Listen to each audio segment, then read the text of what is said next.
Texas Podcast Massacre contains spoilers and adult language. For more horror, visit us at our website at texaspodcastmassacre.com.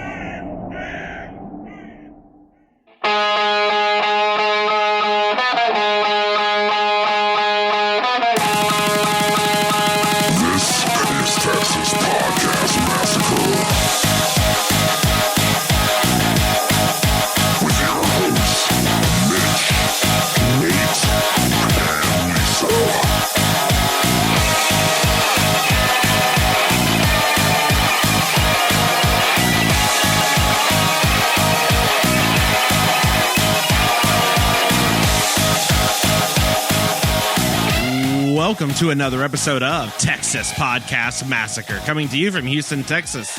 I'm your host, Mitch, and with me, as always, is my, I don't know, are you my filmographer? You're part of my crew, regardless. Nate. This is all your fucking fault. I fucking hate you. That's what Lisa tells me every week.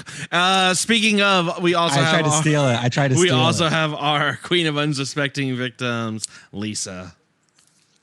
I don't know how I keep getting roped into this shit.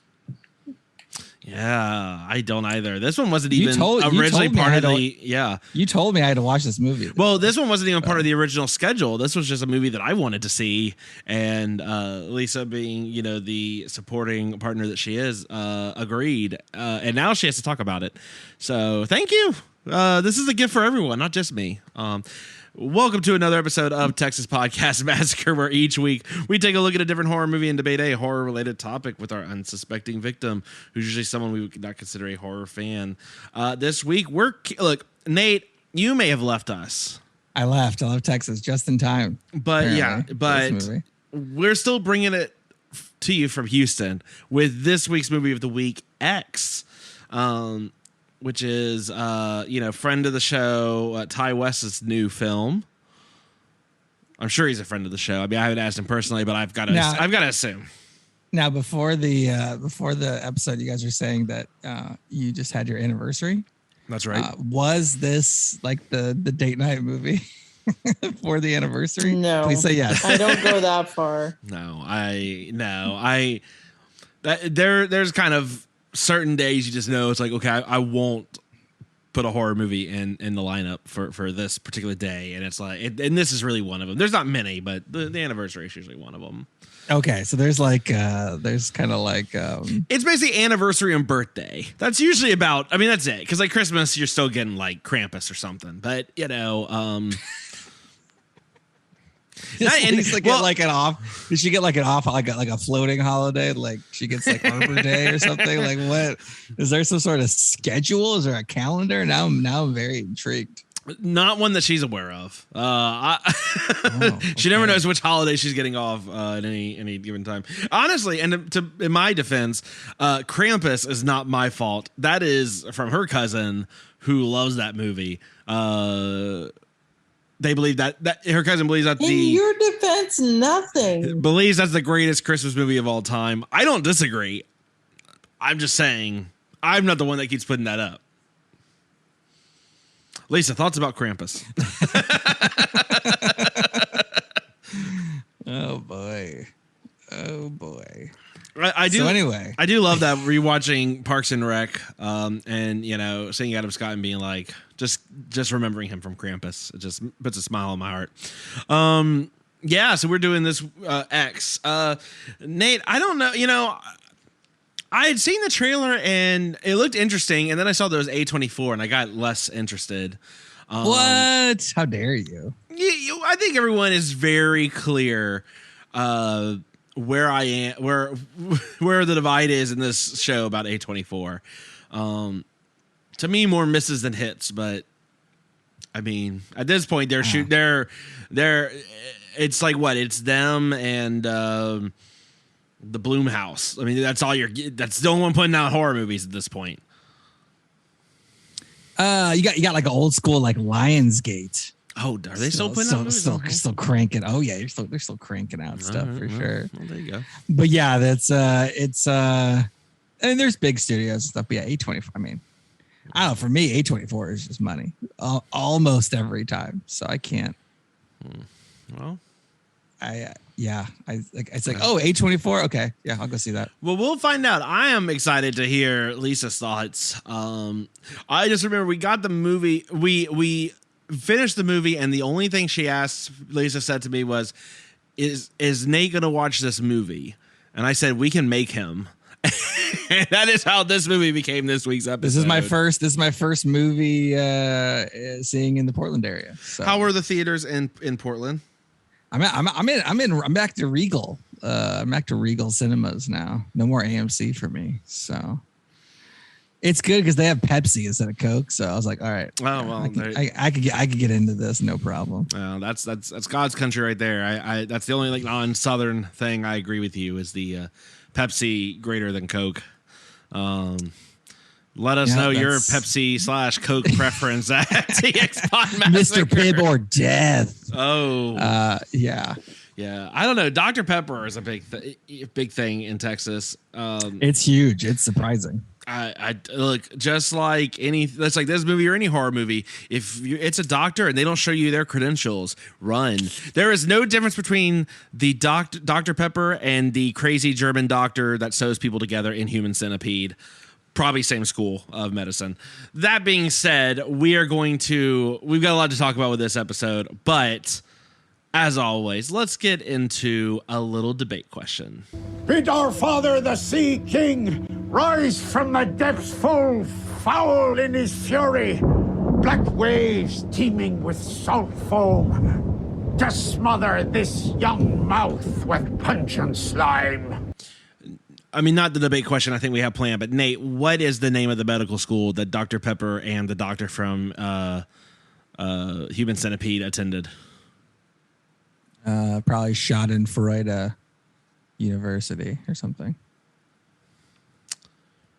Not gonna lie, a little disappointed in that answer, but we're gonna move. We're gonna move on. I'm so sorry. We're gonna move. You know what? A little disappointed. That's on me. That's on me for having high expectations of you for this.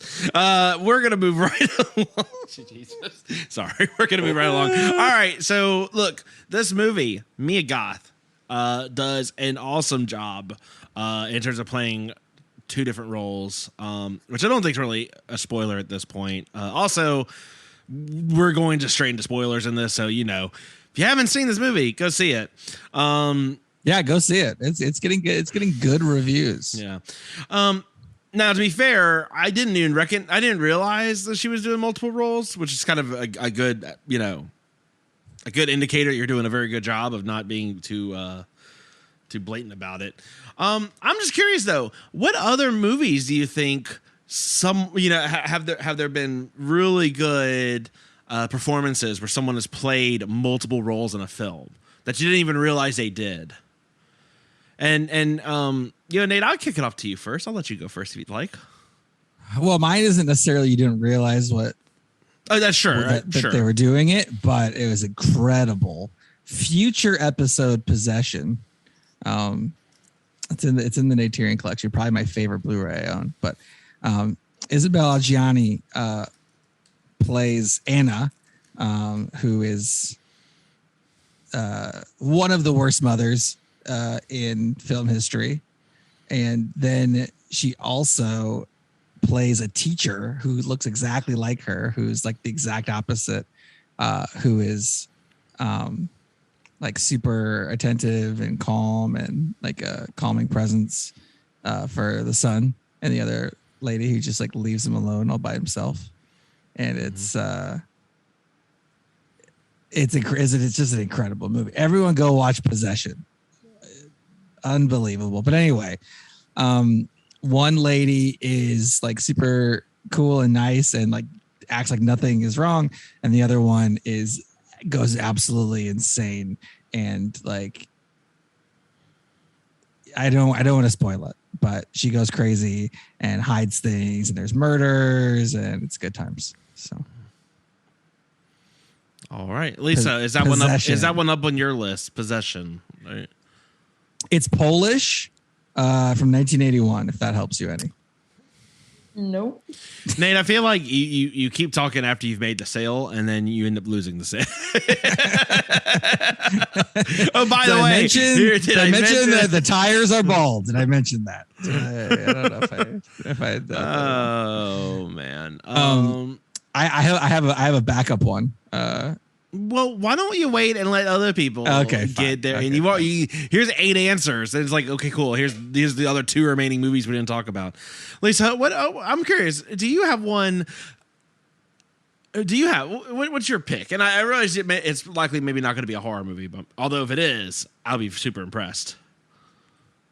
Why don't you go next? Boo. All right, fine. I mean, you don't realize it, but it's one of my. He's in there. He's just such a side character, so you don't really kind of tell. But Cheech Marin is multiple characters in From Dusk Till Dawn. Like he's like 3 different characters, I think. It's okay. Wow. He's the club promoter, at the front doors, but he's also like a biker at some point, or like a border guard, or like a gangster in different parts in the movie. He's just like, I'll just do it all. Just make sure it's 3 separate paychecks. All made out. Is that how that works? Yeah, he's got to get 3 separate ones. Like, it's not getting a single, flat rate. Yeah, that was one of my favorites. I also have a backup, but we'll see where Lisa goes. Lisa, what do you have? Give me your backup. I can't think of anything. Oh man, the backup I thought, because I know you've seen it. James McAvoy in Split. Oh yeah, that's a good one. Yeah, he does a good job. Yeah. Now you haven't seen Glass, right, Lisa? You've only seen. I've only seen Split. Well, and Unbreakable. And Unbreakable, yeah. Yeah, because they are now apparently a trilogy. Yeah. Yeah. What did you think? What did you think about Split when we saw? Did we do it for the podcast? I don't know if we did it for the podcast. We just watched it. It was in 2016. Were we doing the podcast at that point? No. I think that was right before. We weren't. It was good. I'm gonna let this keep festering because I know if we did it or not, and I'm just not gonna say. That's how many movies we've done. Isn't that hilarious? I can't remember watching it more than once, so I'm gonna say no, we haven't. We have not done it. You are correct. Yeah. Yeah. Yeah. But yeah, that was good. He very convincingly played several people. Yeah. Another one you might be interested in, Lisa. And while this movie is not a horror film, the sequel is expected to be a close to sort of a horror film. Doctor Strange. Benedict Cumberbatch was Dormammu as well as Doctor Strange. He was? Mm-hmm. That's weird. There you go. Yeah, he's the weird purple face. Nate, were you scared when you saw Dormammu come out of the... When is that? What? That's in the first Doctor Strange movie. Oh, I totally saw that. Oh, okay. Sorry, that's not... Sorry. Can we do... when we see Multiverse of Madness, can we do a Marvel month to terrorize? Oh, month? Okay, hold on. Just pump the brakes a little bit. How many horror movies does Marvel have here? Well, according to you, they're all horror movies. So, well, but not the movie, is it? It's just the experience. Well, isn't that all that matters? Okay, so I have another one also. What's your backup? But it's A24 specifically. This is A24 joint. Obviously, it means it's incredible. Unsuspecting Victim, Anthony's favorite movie of all time. Jake Gyllenhaal in Denis Villeneuve's Enemy. If you've ever seen that film, features one of the best spider metaphors in cinema history. If you're into spider metaphors. Oh my God. Is this the one where there's like a big ass spider in the room? That is correct. Oh God. I forgot. I I've seen most of that movie. I forgot it was called Enemy, but yeah. Lisa, you would hate that film. Yeah, I don't think you'd care for that one. With a not very scary though. Not scary. Just a monstrous ass spider. That's not good. Also realizing maybe I shouldn't have yelled that there's a monster spider in this movie that you're terrified of. That one's on me. Do not send spider stuff to us at TX Pod Massacre on Twitter. Texas Pod I'm okay with spiders. That's fine. Yeah. So I had to get an A24 one in. I'm trying to think. There's not a whole lot of like horror movies that I could think of. For horror, no. There are some other ones that, I mean, obviously the classic Eddie Murphy and Nutty Professor is, obviously the all-time, right? Or Austin Powers, right? Yeah, and then there's, I mean, there's like. I always get worried when you start laughing before you get to whatever you're about to answer. That makes me. There's like, I was gonna say like the Clumps, kind of a. Yes. I haven't thought about the Clumps in a long time. So there's that kind of stuff. I don't know. It's tough to do. I think the main thing I wanted to highlight is that it's hard to do, and it doesn't happen very much. Nick Cage in Adaption is a really good one too. It's very challenging. So if you can pull it off halfway decent, that's a badge of honor for me anyway. So yeah, I was trying to just think of it. I think because I can't remember who does it, but I think there's in Doctor Strangelove. There's someone who does Peter Sellers. Yeah, that's right. Yeah, he does multiple. Yeah, he's a Nazi. He's a Nazi scientist, and he's in the army. Yeah, he's all over the place. Now, Lisa, I've never seen any of these films. I don't know. Tyler Perry, is he playing multiple characters or just one character? There's a Medea Halloween movie. So close. All right. I didn't know if it was like he was Medea, but he was also like someone else. And I guess Robin Williams' Mrs. Doubtfire doesn't technically count, even though he's playing Mrs. Doubtfire, but also like the dad that no one remembers the name of. That's two roles. What do you mean? Is it though? It's the same. I mean, it's the same character and role, right? It's just. I'd count it. Did you count though? Okay. I might count that one. I did just look up. I did just look up one list. Forgot that Jack Nicholson plays two roles in Mars Attacks, which is a really great, terrible movie. Wait, what? Great, terrible? Yeah. Okay. Like, look, Mars Attacks is not a great film, but it is a wonderful film. Okay, I can get behind that. That's a good one. Future episode. It's on the list, by the way. It needs to be. It's there. It's really far down. Next time we need to do a Tim Burton film. Okay, now you're speaking my. Let's throw that Marvel month out and just go right to Timmy Burton. Timmy B. Yeah, I know. We haven't done Sweeney Todd, so there you go. That's a Lisa joint for sure. Oh yeah. Right, all right. Well, Lisa, did I? You like Sweeney Todd a lot, right? Sweeney Todd's good. Okay. All right. See. There you go. All right. Well, look. Let us know what your favorite movie where someone plays multiple roles is. You can let us know at Texas Podcast Massacre at gmail.com, TX Pod Massacre on Twitter, Texas Podcast Massacre everywhere else. Give us a call. Nate's lonely in Portland. No one's calling him. I'm not. Beyond the ghost in his cellar or attic or whatever, or basement or whatever the bullshit he has. No, cellar in this movie. We'll get into it. Yeah, we'll get. It's a basement. It's a pig by any name, still a pig. Call us at 346-246-3143. Maybe we'll change up the number in one episode and make it a Portland number. Who knows? We might set up with two numbers. You can call the Texas line or the Portland line.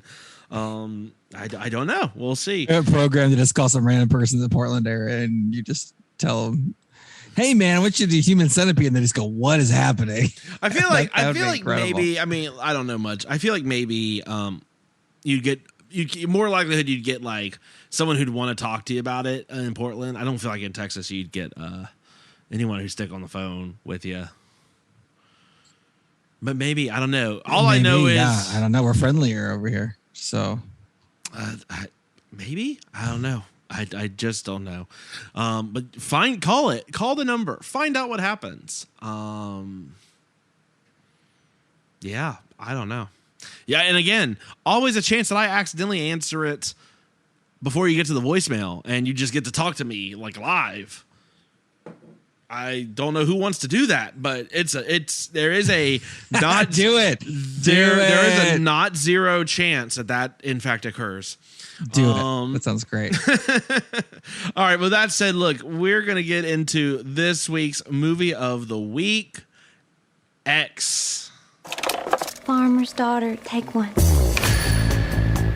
I need to be famous, Wayne. All the best people are. There ain't nobody else out there like you. You know why? Why? Because you got that X Factor.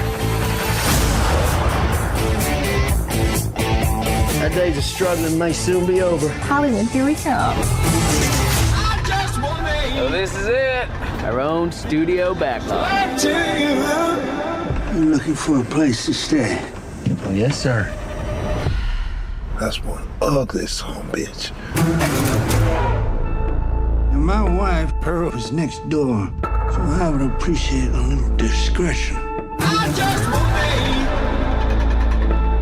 You don't know what we're doing, does he? Well, it's better to beg for forgiveness than ask for permission. Would you like to come inside?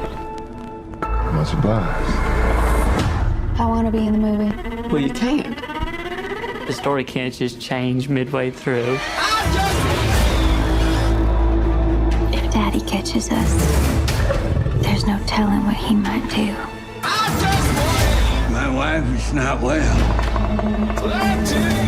It happens after dark.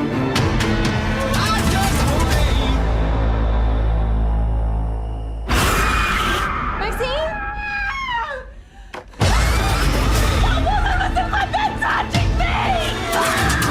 You don't want to leave, do you? People's eyes are gonna pop out of their damn skulls when they see this.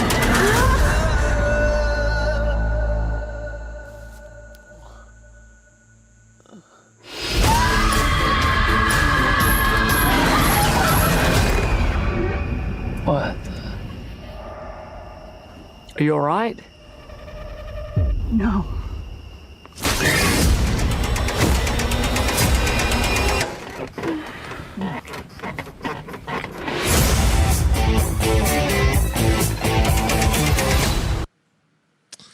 Oh goodness, what a trailer! I mean, if you had me at Foghat, so that's the best use of Foghat ever. Yeah, and that's challenging because Foghat's incredible. I feel like we jumped the gun on our X Gonna Give It to You parody track, Nate. We use that for Jason X. I still love it, but man, if we had known there was going to be a movie called X. I mean, how you possibly there's a movie called XX also. There's a movie called Triple X. Well, that's a There's horror one movie. called X versus Sever. That's spelled ECKS. I know because it's one of the worst movies ever, so of course I know about it. Of course you do. It's in the Naterian collection. Lisa, what can you tell us about the movie X?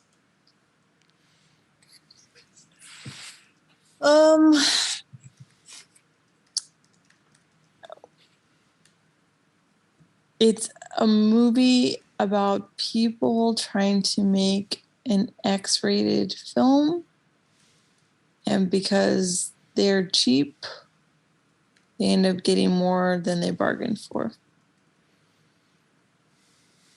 All right. Sounds like a good deal. They got more than they bargained for and they're cheap. Win-win. Yeah.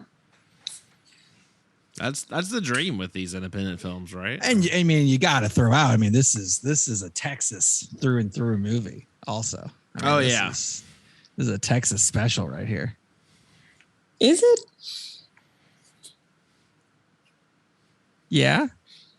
I mean, was it filmed? Was it filmed in New Zealand? Sure, but New Zealand, Texas. New Zealand, Texas. It's basically starts in Baytown. for any of the any Houston or Texas fans there. Yeah, they're starting in straight up Baytown, and then they're going west.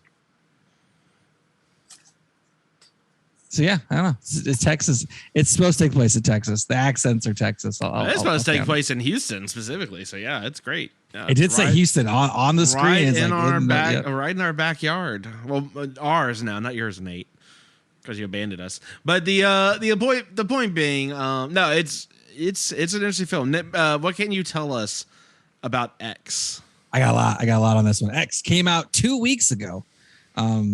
And we're recording actually the day after the Oscars. Just want to give a shout out to my boy Chris Rock of Spiral fame. So he's a horror icon. Chris Rock. That doesn't sound right. I go back, listen to that episode. We were talking about his jaw a lot. And that came in handy. Remember we were saying how his jaw looked like so chiseled? Definitely came in handy. The Oscars this year. No, not an A24 movie. There you go. The movie came out 2 weeks ago.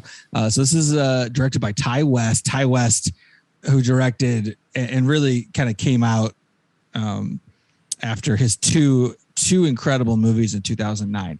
Future Episode, The House of the Devil, which is one of my favorite horror films ever.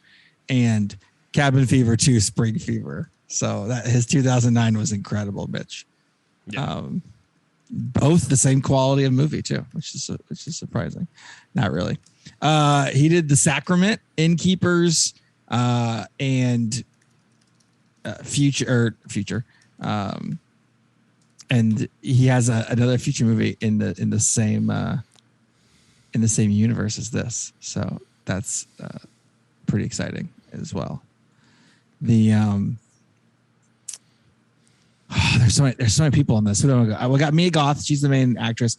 She's also in Future Episode, the Suspiria remake from a couple of years ago. Ooh, and she has a good dancing scene in that one, which is incredible. She's not in that much stuff. I mean, her first credit is Nymphomaniac Volume 2, like her first movie.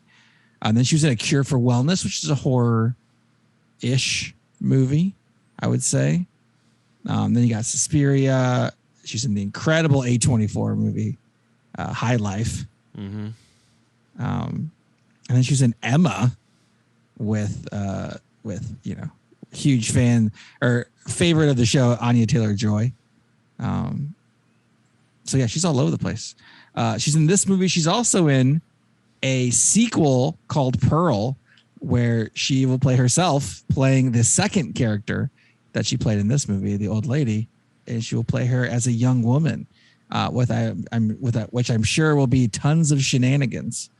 From there, Ty West was in. So this is filmed in New Zealand. Ty West was in 2 weeks of quarantine when they filmed this. Wrote the Pearl movie, the backstory for the character during the 2 week break, and then Mia Goth stayed late and they filmed the movie. So they filmed the movie and then they filmed another movie, right back to back. That was not planned, which is pretty crazy.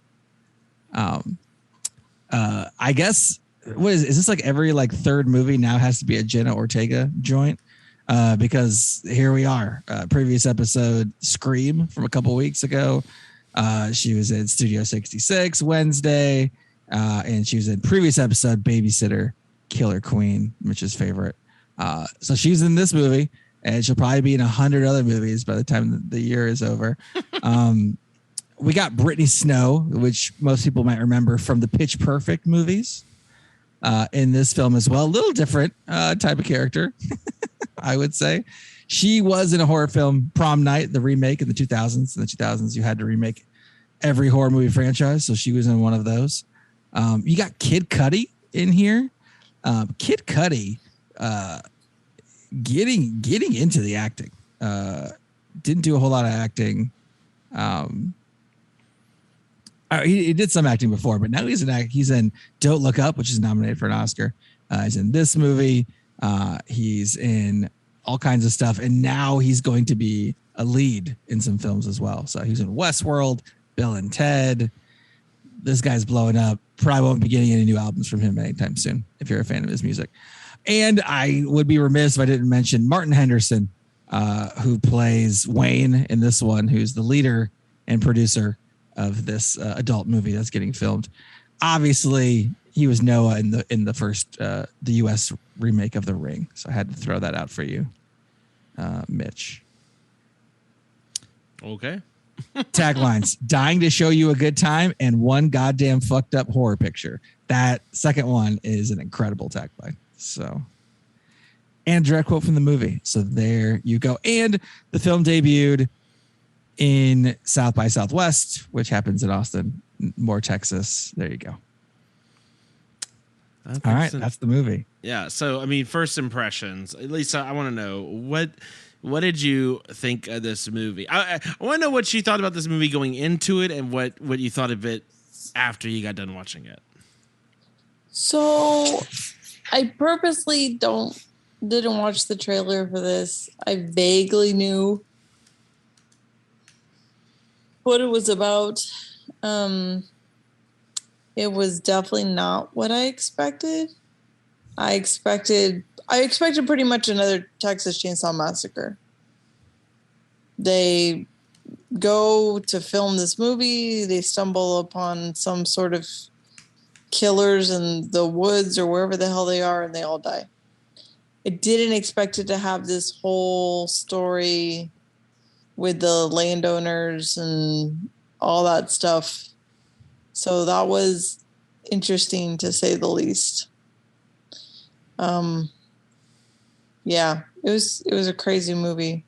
The thing, like, normally with these, if I see them, then I'm like, okay, well, at least if Nate watches it, then we can get an episode out of it. I didn't watch it for nothing. So, yeah, it's just crazy, crazy movie. How long did it take for you to figure out what was going to happen? Because I was telling Mitch that I pretty much called it and the reason for it pretty early.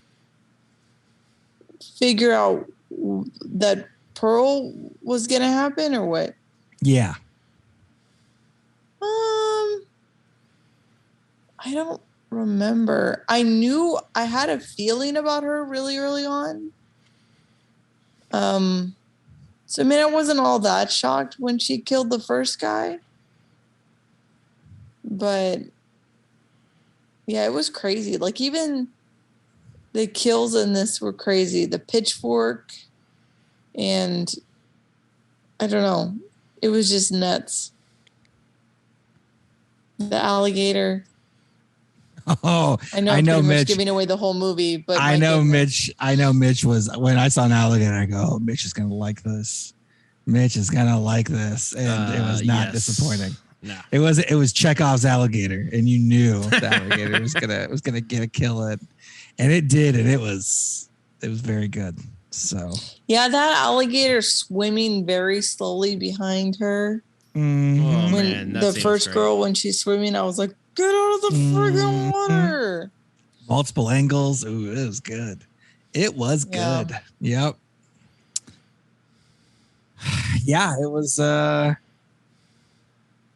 Yeah, I mean, it was. Yeah, I don't know. I mean, the setup was, reasonable. I mean, this movie owes so much to Texas Chainsaw Massacre, and I'm just gonna go out of my way and say this. Texas Chainsaw Massacre, the sequel. Oh my God, to the original, right? Came out, a month ago, 2 months ago, something like that. Yeah. And obviously this movie is going more toward the original Texas Chainsaw Massacre, and I think is about a 10 times better movie than I don't want to get to my scores already, but it's a much better movie than the Texas Chainsaw Massacre sequel. Well, considering we didn't care for the Texas Chainsaw Massacre sequel, that's not a bold No, I know. I'm just saying, but like seeing them so close together, just sure. like, oh man, no, sure, oh sure, man, sure. like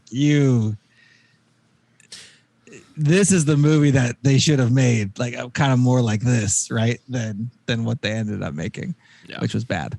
So yeah, it was nice. It was nice to see that, they really leaned into Texas Chainsaw Massacre as a as a guide, and it I think it worked out very nicely.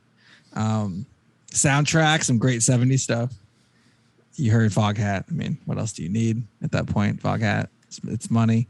And there's almost, I mean, like, you know, they had to fly to New Zealand and do all this stuff. And there's no characters in this movie.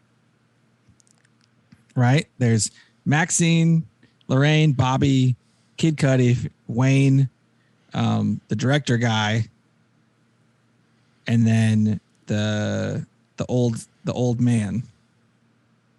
Basically like 7 people for 99% of the movie. And I think the film goes a long way with just those characters. It's an hour 45, so it's a little bit shorter, luckily, than a lot of the other movies. But I think it goes a long way with minimal characters. They really squeeze a lot out of one location and only a handful of characters. So in that aspect, I enjoyed it quite a bit. What do you guys think? Normally we knock the stories and the setups and how the character, you know, and that they're doing stupid stuff. Do we think the same thing happened here? Did you care about anybody? I cared about the camera operator girl. Okay. Jenna Ortega. I can't remember it was. I mean, did they even give her a name, or was she just church mouse the whole movie? She was Lorraine, but yeah, church mouse is perfect. Oh, Lorraine, yeah. I cared about her. I thought that she was gonna make it, but then obviously she didn't. Wow, they're just spoiling it all just from the jump. Go see it. We said we were gonna do spoilers, I know, so yeah, go see it. Go see it. You were warned.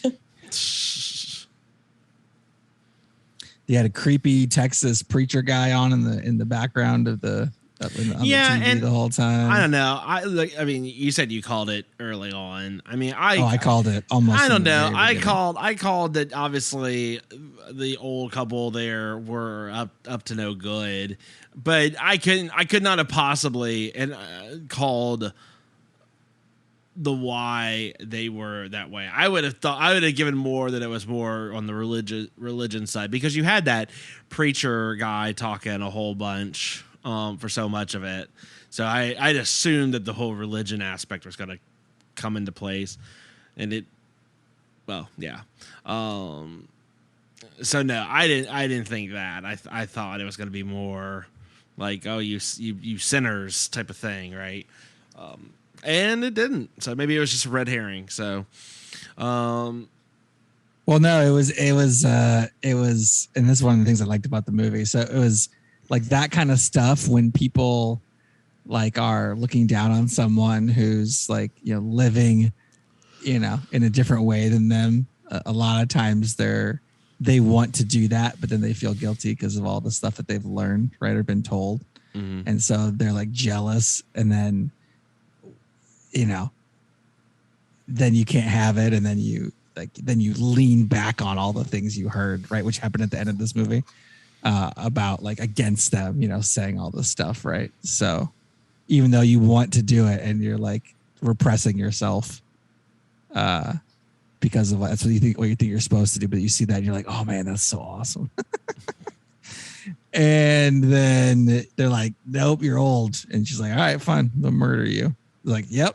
I saw that coming a mile away. When she was like watching Mia Goth like swim, I was like, oh yeah, I got it. I know exactly how it's gonna go. And then it did, which was, I mean, I couldn't call what would have happened though. Holy crap. Like as Lisa said, the moment to moment in this film becomes unpredictably wild as time goes on. So yes. Yeah. I mean, it escalates. And then once it escalates, it just kind of, it keeps going and it keeps going. And there's gore and it's a lot. Yeah. There's a lot happening. And this is certainly a movie too, I would say, where, you know, it kind of starts off as two separate movies to some degree, because once it switches on you, yeah, it goes off the rails very quick. The up until the climax where, you know, shit starts getting real. I mean, the movie itself is pretty entertaining just on the whole. Them trying to make this adult film, right? Like, you know, it's written. It's not too corny. The characters are actually very well like acted and fleshed out. You know, it's like the difference. Like it's the same type of victims you would see in like the Friday the 13th film, right? Or any of those, right? Kind of the ditzy sort of, you know, camp counselor type of archetypes. But in this case, it was just done so well. It was. I think all the lead up to it was helped make it a better movie for that reason, right? It wasn't so corny and cheeseball and just like we're just doing this to clearly kill time until, you know, shit starts happening. There was a good sense of like mystery kind of around it up until, you know, the one. Yeah, it was like an older 70s horror film. Yeah, right, like mysterious, you know, just like, you know, like what's going on? And they're in this rural area, and the thing that really struck me that I would not probably have done if I'm honest with myself is the people there were trying to be so helpful. Like they were trying to be so helpful. Like the guys, like, you know, one of the plot points in the story is that Church Mouse, Jenna Ortega, is like, you know, helping with the production of this film. Her boyfriend is the one he wants to make an avant-garde, you know, adult X-rated film. And she's helping him. And then she's like, I want to be in the movie. I'm one of the young ones. And then he doesn't like that. And she's in the movie. And then, you know, he's like, all right, peace out. I'm out. And then like, he's angry. He gets the keys to the van and he's going to drive off, and then he sees the old woman there and he gets out and tries to help her. I'm like, I just would have backed up and just turned more. Yeah. It just got out of there personally if I was that mad. Everyone was just so helpful. They were Texas friendly, Nate. They were Texas friendly. Something you're not going to find out in Portland. I don't know. Not according to Antlers. Yeah, I don't know who I'd rather be murdering me, like an old couple where the woman would want to like mac on me, or an antler like Wendigo. I haven't heard someone use the phrase "mac one" in quite some time. So You're welcome. That was fun for everyone. Jesus. Have you ever said that, Lisa? Like a lot of people, Mitch. Everyone sounds like a lot of people. Have you ever said "mac on," Lisa? No. You never. Come no. on. Return of the Mac. Oh my God. Sorry. So yeah, Mac the Knife is an old school song they probably remembered. Anyway, no, you know, everyone was just so helpful and it was their downfall. But normally that's not how it works. Again, this movie kind of tweaks things. It's a kind of a standard-ish formula. The killers being the older people it was interesting. I liked that. The lady, you know, she's killing people, but they give her enough backstory, and the fact that Mia Goth is playing both Maxine and Pearl is awesome, right? The story made sense. It wasn't trying to do too much. It was just nice, self-contained, like, you know, with some twists, and it was just a nice, solid film that didn't try to do too much. The characters were characters, like they weren't extremely one-dimensional, really. Anybody. Yeah, it was refreshing, you know, like coming off a Texas Chainsaw Massacre and an Aftershock with Eli Roth. This was a nice, and Leprechaun. This is a nice palate cleanser. So for me anyway, I don't know. And my first movie in the theater. Yeah, first movie in the theater in the Portland area. I mean, come on, this is. You'll never forget the first. Yep, it was. You never forget. Oh my God! Well done. Well, that's the name of the episode, so that's good.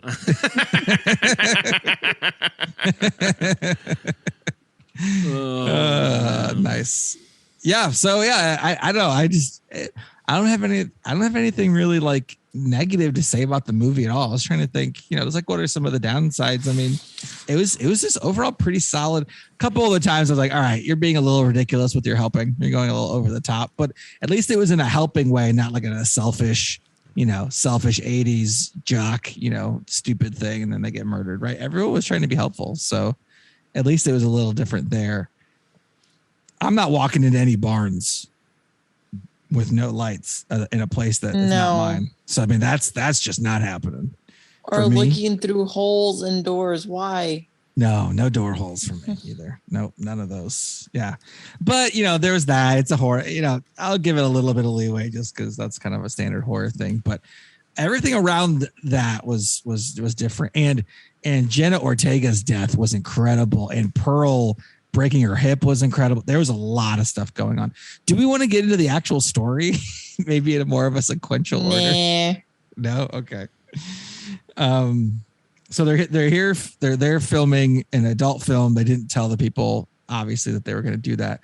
And you just see like the ladies just all in everybody's business, like touching Mia Goth's like side that's open from her kind of like overalls outfit, and like watching people swim naked, and just when they're filming the sex scene in the barn for the film called The Farmer's Daughter, which apparently was also a real adult film from around that time period. So there's that.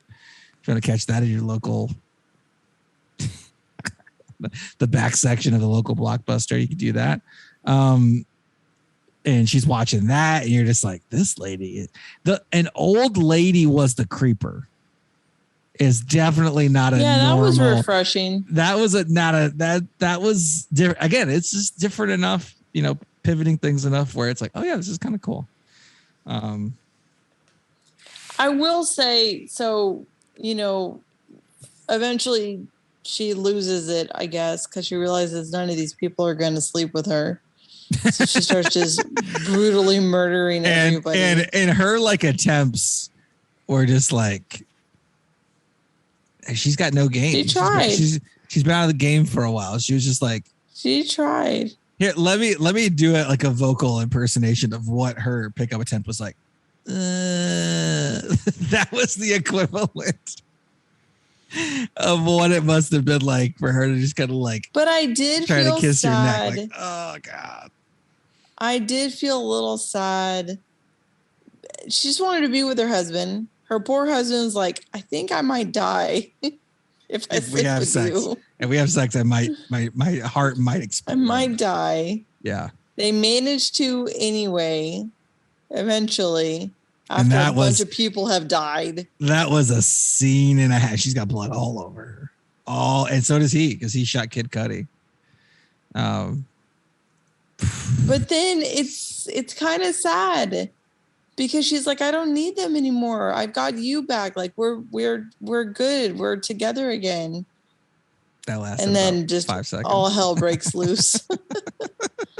That lasted about 5 seconds.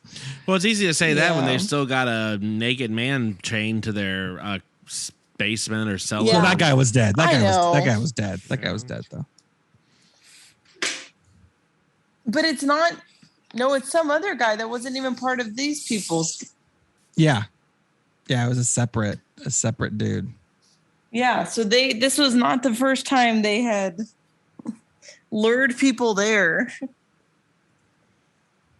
Yeah, isn't that man, it's just a weird. Which I suppose we might found out about that in the prequel or whatever they're calling it. Yeah, Pearl, yeah. So there you go, listeners.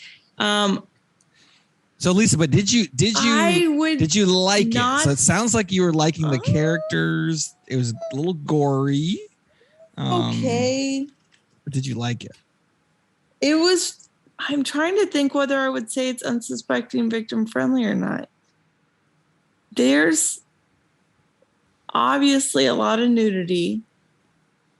I don't know if people care. There's pretty gory death scenes in some cases. A lot of shotgun stuff. Yeah, there's a lot of shotgun stuff. Pitchfork. I'm trying to think how other people ate it. Though there's an alligator. exploding head. So there's two gruesome head things. There's the alligator, and then there's the van running over the head at the very end. Yeah, there's some pretty gory stuff. So if that really bothers you, this would probably be a pass for you, for those unsuspecting victims out there. Or at least a hard, oh, they're about to die, let me look away from the screen, because I did that a couple times. Okay, I wanted to see, like, did you watch it all? Hell some of the kills were so I've seen surprising enough you of probably this. couldn't turn away. Like the Jenna Ortega Yes, death some of it was comes so fast. really fast. Yeah. Yes. But hers, I mean, this is going to sound bad. Hers is just a shotgun blast to the stomach. So, I mean, it's not like, yeah, it's bad. Well, don't forget her hand getting completely just fucking mangled when she's trying to escape out of there. That was bad. That was really bad. Yeah. Yeah, it's pretty gory. It's pretty rough. I do like, there's a one line in there, and I don't remember who says it or when, but they say something about a movie completely changing directions or something. Mm-hmm. And then I was like, well, it just very meta, right? Oh, well, a movie can't just change direction in the middle of the movie. And I'm like, well, that's exactly what we're doing. Well, I mean, the creepiness was leading up, to be fair. Her walking around was. It was. Like, oh, no. Oh, boy. Yeah. Yeah, that was the same guy that didn't want his girlfriend to be in it in the film. So. Yep. Yeah. It's all making art until your partner is the one that wants to. Well, to be fair, that was kind of a last minute change. To be fair to that guy a little bit of a last minute Nate's change. over here. Nate, in this crew, you would be the filmographer. I could see you being like, I'm going to turn this. I would be that turn guy. this into an art project. I'm gonna go adult film by way of Breathless or something. Like that's how I would probably pitch it. Yeah. Yep. That was me. At least he died first and bled out, but not in like a painful way. I don't know about that. Because he got stabbed a lot after he was. He didn't get stabbed in the eye through a barn. That was the only part I had to look away. I was like, oh, no, thank you. And then she pulled the Home Alone on him, so he stepped through the nail. The Home Alone / I guess Quiet Place now. Quiet Place did a pretty good job of that too. Yeah. Yeah, it was. Get your tetanus shot, kids. It's a wild movie. I mean, the sex scene was gross with the people, but it was like, what is this? Like, and they were like showing more than you normally would, which is interesting. And then of course she was under the bed, which I called that. And I called her running away from the guy on the TV too, which I thought was impressive. But I was like, the twist of her being the daughter. Yeah, I was like, that's got to be her. I was like, hands down for sure. Yeah, and that's why they gave her that kind of like the, you know the freckles on her face. I was in the theater with you. I can't buy all of this. There's no way. Well, yeah, there was, dude. I was loving it. That's probably the reason I like the movie. I'm like, is this going how I think it's gonna go? And it did. I was like, this guy's a genius because he's doing all the stuff I would do. Which, yikes. It was an interesting movie. I mean, when Jenna Ortega gets freed from the basement, not a basement, cellar. They call it a cellar. It doesn't matter. This is a win for Team Attic because this basement cellar is a horror scape. Just cellar. Yeah, it was a horror cellar for sure. You can't say anything when stairs leading down into another room is a basement. The guy says cellar in the movie. I was like, my ears were finally attuned. I'm like, it's the same thing. Once she gets locked down there, I go, oh God, she's gonna go down. And then he says, go down in the cellar. Like the light doesn't work. And I was like, cellar. I'm good. All right. I was like, I just checked that box off my mind. Like, yep, cellar. We did it. Yeah, that was rough. When she gets out, she screams at Mia Goth's character Maxine, like, you're the worst. And like how people kind of like when there's, they fall back on the kind of like blame and which is exactly what Pearl does, right? Later in not much later in the movie, calling her like a whore and stuff like that, even though she was kidnapping and murdering people and getting them to have sex with her. Like, geez. And then she, it was a similar thing to that, like how she grew up, Jenny Ortega's character grew up conservative, religious as well. And then when the stuff hit the fan, even though she had done the same thing, she lashed out at her specifically. Right.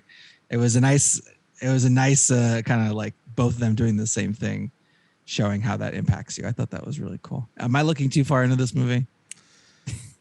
I know. I liked it. I liked it quite a bit. So no, that's good. The more I'm digging into it, the more. That's fine. I'm sure. If we ever get Ty West on the show here, you can geek out with him about it. He knows, man. He gets it. He gets it. This guy gets it for sure. Oh my goodness. And then the guy, the husband, does have the heart attack after he gets scared, or after the sex and the shooting. After all that, then he died. He's had a hard. That old ticker's had a hard 6-ish hours. Yeah, it was and then who did it better? The guy at the beginning of Leprechaun or this guy in terms of passing out on their farmhouse floor? Ooh, that's tough. Yeah, right. One was impacted by Leprechaun. One was impacted by his heart exploding. I mean, technically, they both were having heart issues. Well, yeah, one was Leprechaun related. One was sex related. I don't know. Quite a contrast. But no, the then Pearl picks up the gun and shoots it, and she weighs. How much do you think she's supposed to weigh this movie? Like 9,500 pounds. Which is why it's kind of surprising she's murdering everybody. And then she flies back like 10 feet after shooting the shotgun and breaks her hip. Incredible. I didn't see that coming either.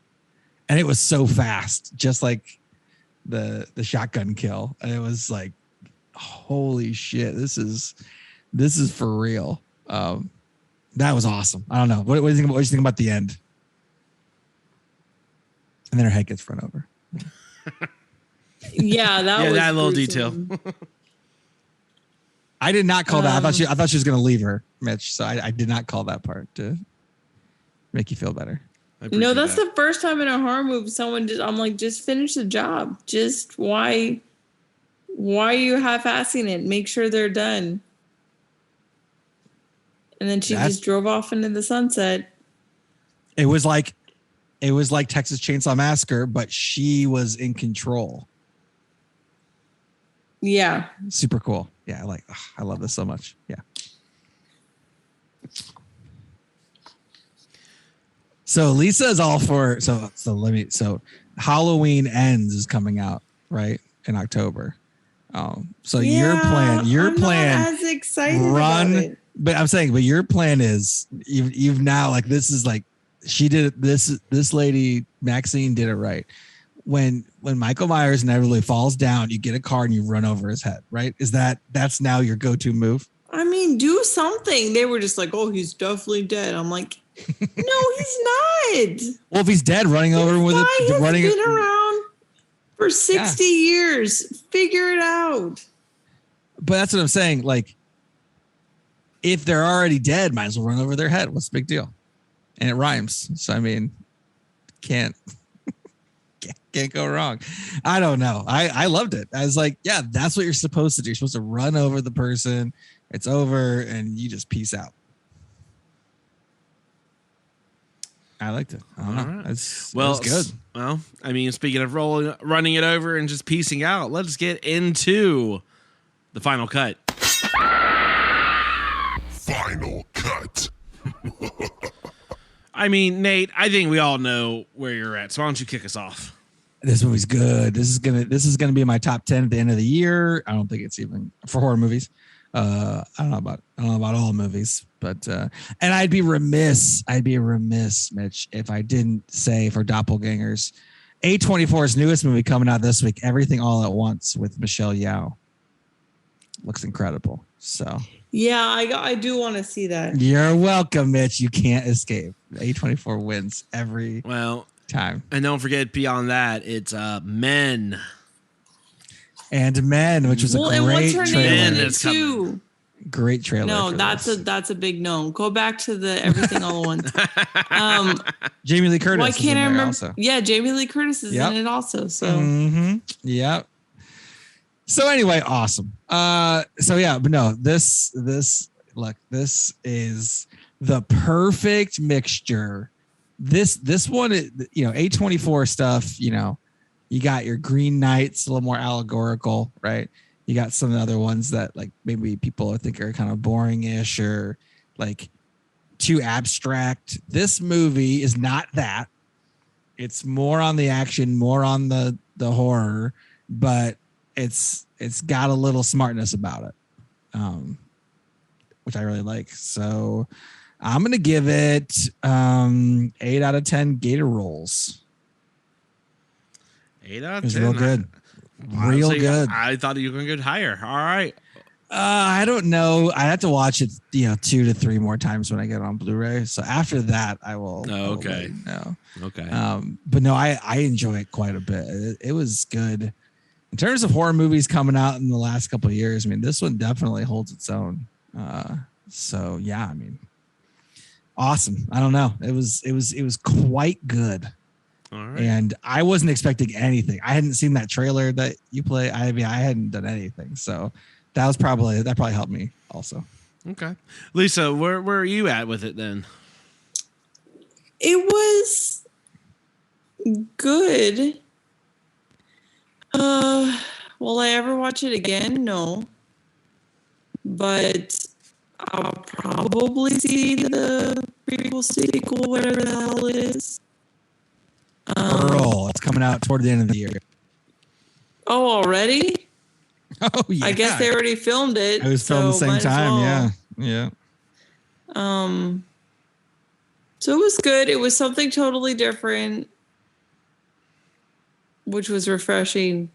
It wasn't your typical slasher, even though, everyone died, but it was not what you expected for sure. Not everyone truly lived. Sorry. Wow. Sorry. I don't know. Mitch is waxing philosophical on the final cut here. I like it. I probably give it a 6 out of 10. Oh, yes. Yes. We're in Leprechaun territory now, baby. You gave Leprechaun a 6 also. So. Did I really? Okay. Yeah. I'm okay with that. I think my enthusiasm for Leprechaun might have bumped up everyone's point, like 3 points. I think that might, maybe so. I think that might have been what happened. Yeah. Nice. I've been purposefully kind of quiet a little bit on this episode. I wanted to hear y'all's thoughts on this. So for my final cut, Lisa, tell the folks what it is that I leaned over and said to you about a third of the way through the movie, if you recall. No, what did you say? Well, never mind. This is the greatest movie ever. Yeah, I think I pretty much said this is fucking incredible. This movie isn't great. I mean, it's so good. It is everything I've loved about like those grindhouse old 70s era like horror films that just so good. The story's great. The acting's done. I mean, there are scenes of everything is tense. It's just really good. And you're right, Nate. I mean, you kind of took what I was going to say earlier.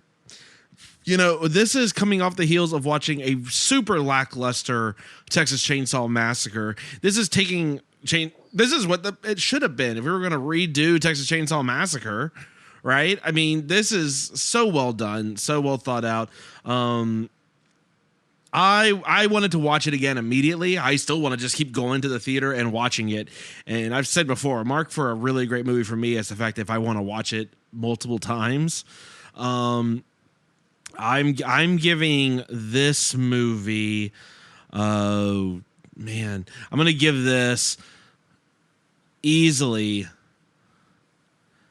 9 out of 10. Kidnapped dongs, I guess. I don't know what was your score, Lisa? 6. He said 6? It's leprechaun territory. Yeah, 6. And what was yours, Mitch? 9. Nice. I see what you did there. Only appropriate on that note. Only appropriate for this. And I'm 12. All right. I mean, God damn! Yes. That's right. Yes. All right. Well, look, this is a great one. Go see it. Go check it out. It was awesome. I'm ready to watch it again. If you're in Houston, come find me at one of the. If you hold on, this is what it sounded like. I'm wanting to watch this adult film again. If you're in Houston, come find me. Yeah, I mean, what is happening? I realize I'm saying that, like, I'm saying this a third of the way into the film, which is mostly all the adult stuff. But no, I just really was that once the production of the adult film stopped.